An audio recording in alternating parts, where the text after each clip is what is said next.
In my last video, I asked a question. What if there was never anything wrong with you? The response was interesting. Many people told me they had spent years believing that they were broken, years trying to fix themselves, years trying to become somebody different. And yet something didn't quite make sense. Because if there isn't something fundamentally wrong with you, why do so many neurodivergent people struggle? Why do so many experience burnout, overwhelm, anxiety, exhaustion? Why do so many end up feeling as though life requires far more effort than it should? Because clearly something is happening. And so over the last 25 years or so, I've become increasingly interested in what that something might be. Now, most explanations focus on the wiring itself, ADHD, autism, neurodivergence. And while these ideas can be enormously helpful, I've often felt that there was another piece of the puzzle that wasn't receiving enough attention, and that is the sensory body. More specifically, what the body has been trying to communicate for years. One of the things I've noticed repeatedly in my work is that many highly responsive people become really experts at overriding themselves. They override frustration, they override exhaustion, disappointment, loneliness, resentment. They override the quiet feeling that something in life isn't working. And after enough years, this becomes completely normal. People stop asking, "What do I feel?" and start asking, "What should I do?" They stop asking, "What do I need?" and start asking, "What is expected of me?" They stop listening to themselves and begin adapting to everyone else. Now, adaptation is not always bad. In fact, it is an important human skill. But when adaptation becomes chronic, something else happens. The physical body begins carrying the cost. Imagine spending years trying not to disappoint people, years suppressing frustration, years staying agreeable when something feels wrong, years masking parts of yourself in order to fit in, pushing through exhaustion because you think you should be able to cope better. That requires energy, a huge amount of energy.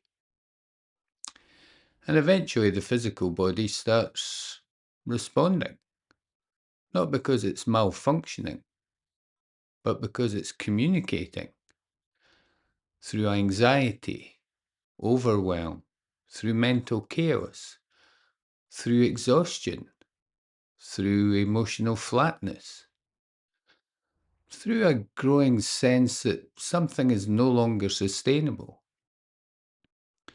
Now, one of the central ideas within Mickel therapy has always been that emotions are not the problem.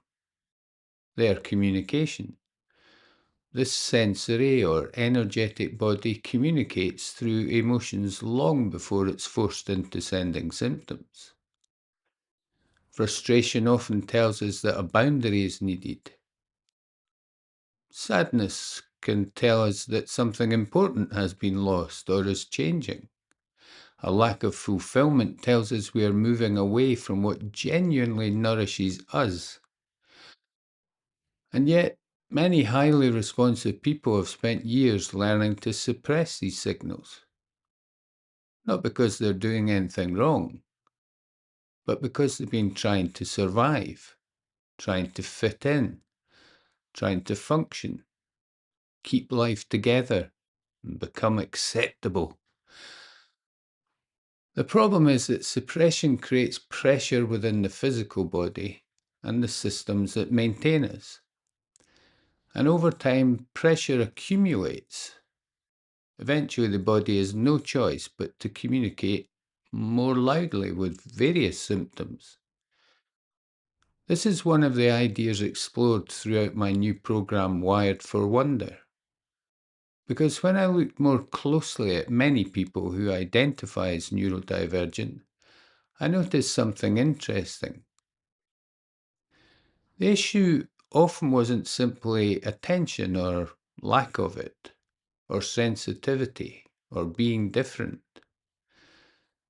The issue was the amount of internal pressure being created, continually fighting themselves, continually overriding themselves, continually living against what their sensory body was trying to communicate.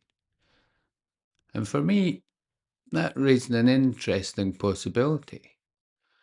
What if the exhaustion experienced by highly responsive people isn't coming solely from their wiring?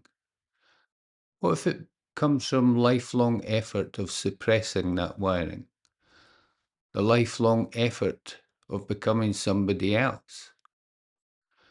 Now, I'm not suggesting life suddenly becomes easy once we understand this. Challenges remain, relationships, responsibilities, neurodivergence remains. But something important changes. The struggle against yourself begins reducing.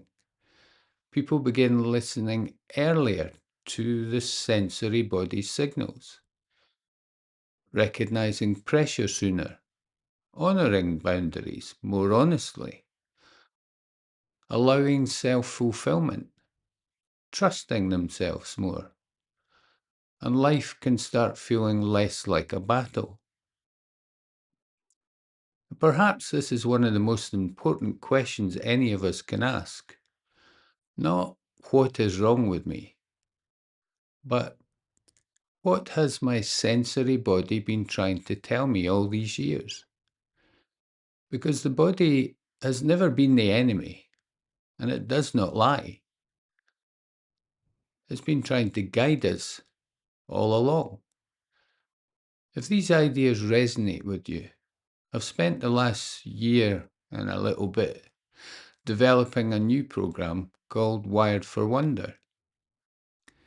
The program explores neurodivergence, sensitivity, fulfillment, emotional honesty, body awareness, boundaries, attention, overwhelm, and self-trust through a very different lens. Not how to fix yourself, but how to understand yourself. Wired for Wonder will be launching very shortly through the Mickel Therapy website, so keep an eye on mickeltherapy.com over the coming days. I'd really love to hear your thoughts. What do you think your body has been trying to communicate that you've perhaps been ignoring for years? Let me know in the comments below. Take care. Thanks. Bye.